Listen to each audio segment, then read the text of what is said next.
என்ன பண்ணுறாரு, காவேரி கிட்ட வந்து பேசி பார்க்குறாரு. அப்போ காவேரி வந்து இந்த மாதிரி நீங்கள் பண்ணிட்டு இருந்தது சரியில்லை, முதல்ல இங்கேருந்து கிளம்புங்க அப்படின்னு சொல்கிறாங்க.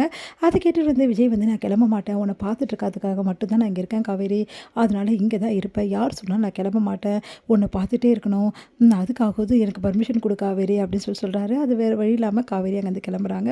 அடுத்து வந்து காவேரி வந்து விஜய் வந்து நடந்துக்கின விஷயம், விஜய் வந்து அவங்களுக்காக ஏங்கிறது எல்லாத்தையும் நினச்சி நைட்டில் வந்து பார்க்குறாங்க. பார்த்துட்டு வந்து காவேரிக்கு வந்து தூக்கமே வரல. அப்படியே வந்து தன்னையே மறக்கிறாங்க காவேரி. ஒரு நிமிஷம் வந்து விஜய் பக்கத்தில் இருக்க மாதிரியும் அவங்கக்கிட்ட வந்து நெருக்கமாக இருக்க மாதிரியும் காவேரிக்கு தோணுது. அப்படியே வந்து என்ன பண்ணுறாங்க, விஜய் பார்க்கணும்னு தோணுது அவங்களுக்கு. இதெல்லாம் தப்பு இல்லையா, அம்மாவுக்கு நான் சத்தியம் பண்ணி கொடுத்துருக்கேன், அதை மீறக்கூடாது, ஆனால் அவருக்கு தெரியாமல் நான் பார்க்கலாம்ல அப்படின்னு சொல்லிட்டு யோசிச்சுட்டு என்ன பண்ணுறாங்க, காவேரி வந்து யாருக்கும் தெரியாமல் நைட்டில் எழுந்து போகிறாங்க.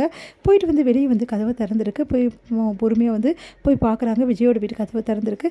ஏன் இவர் கதவை திறந்து வச்சுட்டு என்ன பண்ணுறாரு அப்படின்னு சொல்லிட்டு யோசிச்சுட்டே வந்து போகிறாங்க. பார்த்தா வந்து விஜய் வந்து அந்த சைடாக நிற்கிறாரு. ஒன்றும் புரியல, விஜய் எதுக்கு அங்கே நிற்கிறாரு, நைட்டில் போய்ட்டு நைட்டு கூட தூங்க மாட்டேங்கிறாரு இவர் அப்படின்னு சொல்லிட்டு எட்டி பார்க்குறாங்க. பார்த்தா விழ போகிறாங்க. நம்ம விஜய் வந்து தாங்கி பிடிக்கிறாரு. விஜயும் காவேரியும் ஒருத்தர் தன்னை அறியாமல் அப்படியே பார்த்துக்கிறாங்க. விஜயோட கை வந்து காவேரியோட இடுப்பு அணைச்சிருக்கிறதால காவேரி கையை எடுத்து விடுறாங்க. ஏன் இப்படிலாம் பண்ணுறீங்க அப்படின்றாங்க. நான் என்ன பண்ணேன், நீ வந்து விழ போன தாங்கி பிடிச்சி அவ்வளோதான், ஏன் நைட்டு தூக்கம் வரலையா உனக்கு அப்படின்னா, அதெல்லாம் ஒன்றும் இல்லையே, நான் சும்மா காற்று வாங்க வந்தேன், நைட்டில் இந்த நேரத்தையும் காற்று வாங்க வந்தேன், நான் அதை நம்பணும் அப்படின்றாரு.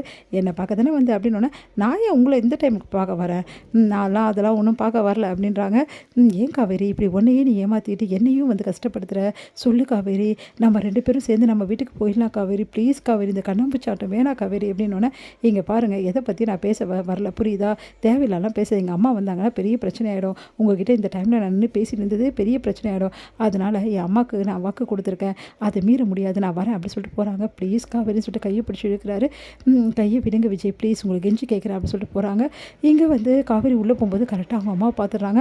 அவங்க அம்மா எங்கடி போயிட்டு வர அப்படின்னு, நம்ம இல்லைம்மா சும்மா வெளியே தான், நானும் பார்த்துட்ருக்கேன் காவேரி, நீ பண்ணுற வேலை கொஞ்சம் கூட சரியில்லை, இங்கே பார், நீ எனக்கு சத்தியம் பண்ணி கொடுத்ததை மறந்துட்டியா, உன் விஷயத்துக்கு எல்லாம் பண்ணலான்னு நினைக்கிறியா, அந்த பையனை இன்னும் மறக்க முடியாமல் என்னென்ன பண்ணிகிட்ருக்க, அந்த பையனை தான் போய் பார்த்துட்டு வரியா, அம்மாம்மா அதெல்லாம் ஒன்றும் இல்லைம்மா, நான் சும்மா தான் வெளியே நின்னேன், உடனே பாட்டி எழுந்துக்கிறாங்க. ஏடி அவள் சும்மா தானே வெளியே நின்னா, எதுக்கு தேவையில்லாமல் வந்து பண்ணிகிட்ருக்க, அவள் மனசுலேயும் காயம் இருக்குல்ல, அவள் மனசுலேயும் பாரமாக இருக்கும்ல, ஏதோ கொஞ்சம் நேரம் நின்றுப்பா, அதுக்காக இப்படியெல்லாம் பேசுவியா, ஏன்டி எப்போ பார்த்தாலும் அந்த பொண்ணை காயப்படுத்திகிட்டே இருக்க அப்படின்னு சொல்லிட்டு கேட்குறாங்க. அத்தை எல்லாத்துக்கும் வந்து அதுங்க அத்தை, நைட் நேரத்தில் இந்த டைமில் வெளியே போயிட்டு வந்தால் என்ன நினைக்கிறது அப்படின்னோடனே, இங்கே பாருமா, நான் சும்மா தாம்மா நின்னேன், இதுக்கப்புறம் போதுமாமா அப்படின்னு சொல்லிட்டு போய் படுக்கிறாங்க.